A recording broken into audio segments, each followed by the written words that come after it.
Over the past few months, issues surrounding free speech have gripped campuses across North America, and Ontario is not immune. It started when a teaching assistant at Wilfrid Laurier University named Lindsey played an excerpt of this program in her class. The clip featured an exchange between University of Toronto professors Jordan Peterson and Nicholas Matt on the use of gender-neutral pronouns. One or more students in the Laurier class complained that playing that excerpt made them feel unsafe, and they let senior staff know it. The next thing Lindsey knew, 3 staffers took her into a private meeting, criticized her for playing the clip with no context, and suggested she may have even broken federal law. That might have been the end of it all. Except Shepard recorded the conversation that went public, prompting a firestorm of reaction from many wondering what happened to free speech on university campuses. Deborah MacLatchy is the president and vice-chancellor at Laurier, and she joins us now in hopes of clarifying this story.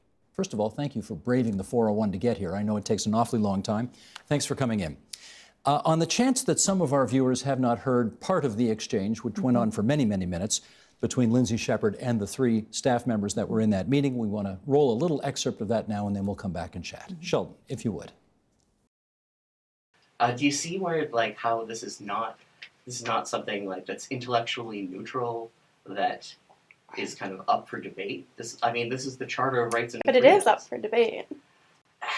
But, you're perfectly welcome to your own opinions, but when you're bringing it into the context of the classroom, that can become problematic. And that can become something that creates an unsafe learning environment for students. But when they leave the university, they're going to be exposed to these ideas. So I don't see how I'm doing a disservice to the class by exposing them to ideas that are really out there. A small snippet of a much longer conversation. First question, in your view, did Lindsey do anything wrong? I think I'd like to start by just saying this really is an unfortunate incident that has brought a really important discussion to the forefront, not only for universities, but for the broader public as well. I can't speak to what happened in the classroom because I wasn't there.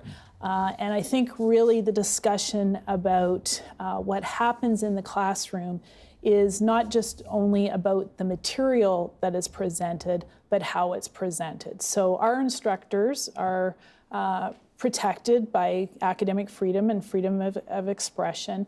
But with academic freedom comes responsibilities, and that includes ensuring that material that's presented is evidence-based, that it's been critically reviewed, that it's been analyzed in a way that when it's presented and discussed with the students, that they understand what the scholarly underpinning is. Did Lindsey fail that test? And I don't know what happened in that classroom, and so that is why the university is undertaking a fact-finding, third-party fact-finding activity in order to better understand what happened in the classroom. You have subsequently put a video up on the Wilfrid Laurier website, which supports, you say you support freedom of speech unequivocally. You want classrooms that are intellectually challenging, filled with critical analysis.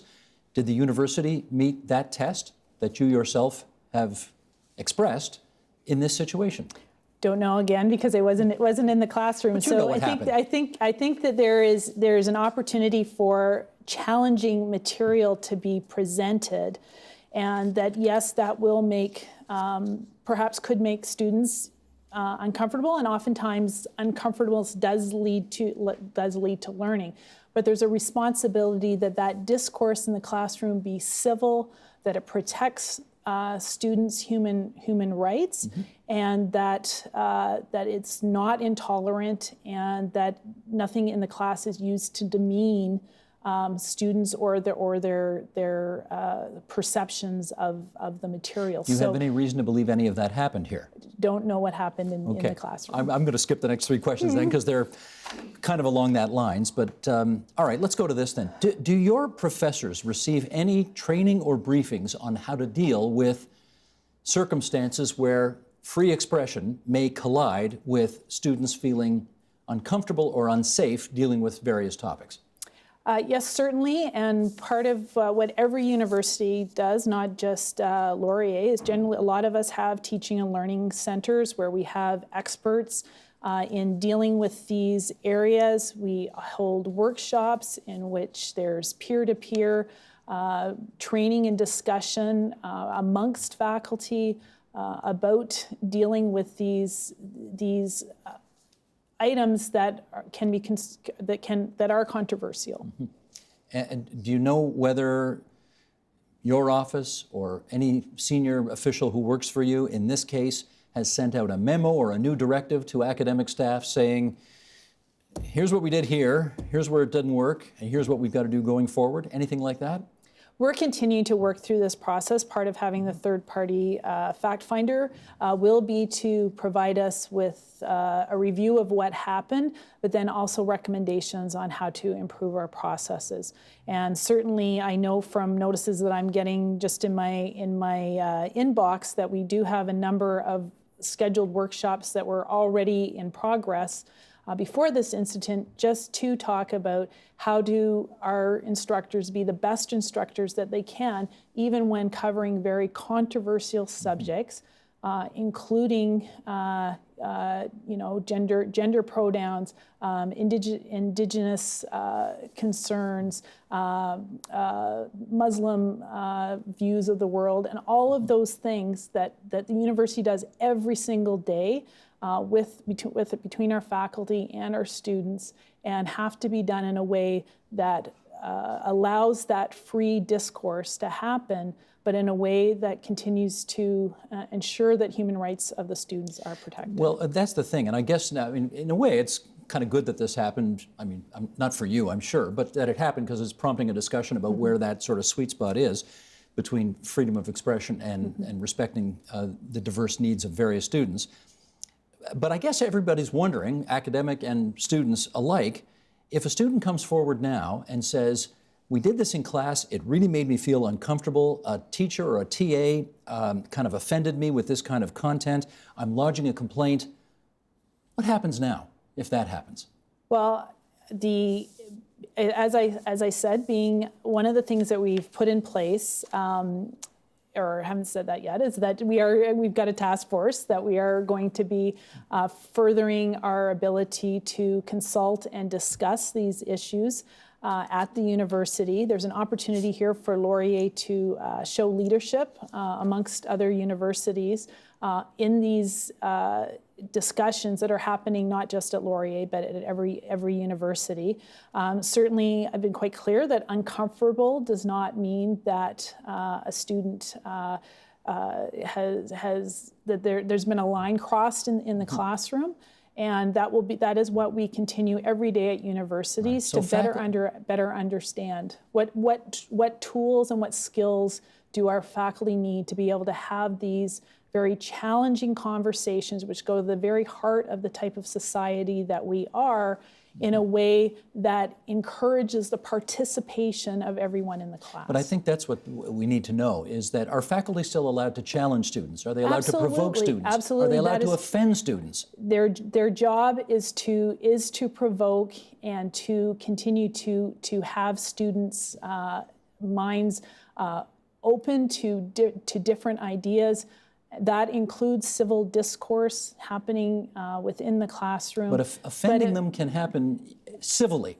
Yes, and that's okay still? And part of what we want to be able to do is then put the appropriate process in place so that those conversations can be had between, for example, a faculty member and a student in the appropriate forum. All faculty that I know hope that if a student was offended, to use your language, in a classroom, that the student would be able to come to the faculty member to discuss this in a way that there could continue to be learning going on, and that relationship can continue to move forward. So just to reiterate, these are difficult conversations happen every single day in every single classroom that is dealing with these controversial issues, and we really want to develop our faculty and our students in a way that they're able to have these conversations. Okay, I got 6 questions left in 4 minutes, so I'm going to try and race through these. Any punishment for the 3 staff involved in this? We're working through our external third-party fact finder to understand what happened in the sequence of events, and then we will work from the recommendations from that process. Are you concerned that Ms. Shepherd may launch a workplace harassment or workplace discrimination suit against you because of the treatment she received? I think as a student, the policies of the university and the broader policies of the are in effect, and so that she will need to follow her own take her own advice on where to go on that. There have been several petitions put forward around this incident, but there was one in particular signed by a group of about 60 professors who say they, along with students, have been threatened, and they are concerned that not enough is being done to protect the university community. How do you plan to address those concerns? Yeah, our number one priority is the safety and security of our students and our employees. We are working very closely with students, faculty, and staff who come forward with concerns to ensure that their safety continues to be something that we're effectively looking after. You're talking physical safety in this case. Physical safety for sure, as well as doing what we can to support them from being bombarded by social media or other impacts that this has had. Okay. You did offer an apology to the teaching assistant in question, Ms. Shepherd, and here's how she responded to that. Sheldon, roll it if you would. Unfortunately, the apology, although it's a step in the right direction, they were kind of making it seem that this was an issue of TA training or mentorship, or like maybe I hadn't been trained properly, when really that's such a distraction from the real issue, which is that this was, a 42-minute meeting based on them telling me that I'm not allowed to let students have certain views. Sounds like she's not thrilled with the apology. And, in another piece of video, she sort of alleged that you were apologizing because donors were threatening to pull money out of the university. Is that true? Absolutely not. Our support from our donors and alumni has been tremendous through this, in that they understand that this is an isolated incident. It does not really reflect Laurier as a university. I would say that my apology to Lindsey about how she was treated in that meeting is unequivocal, that she deserved an apology. And the professor gave one as well. And the professor gave her one as well. Yeah. She's still this is Nathan Rambukkana's TA. How is that relationship going to go forward now? They continue to work together, and really? And how can they still work together and continue to follow the regular schedule of tutorials that have been set for the class. One last thing. What do you think this episode has done to Laurier's reputation? I think it really gives us an opportunity to, as I said, develop leadership in this area. I think what has happened at Laurier represents an ongoing discussion that's happening not only at Laurier but at other universities, and there's a real opportunity to continue to build forward. As I said, what we do every day at Laurier. We're #1 in student satisfaction in Maclean's because of the great supports that we have for our students, the great educational opportunity that they have. Has your reputation taken a hit over this, though? This one incident does not reflect Laurier. Has your reputation taken a hit over this?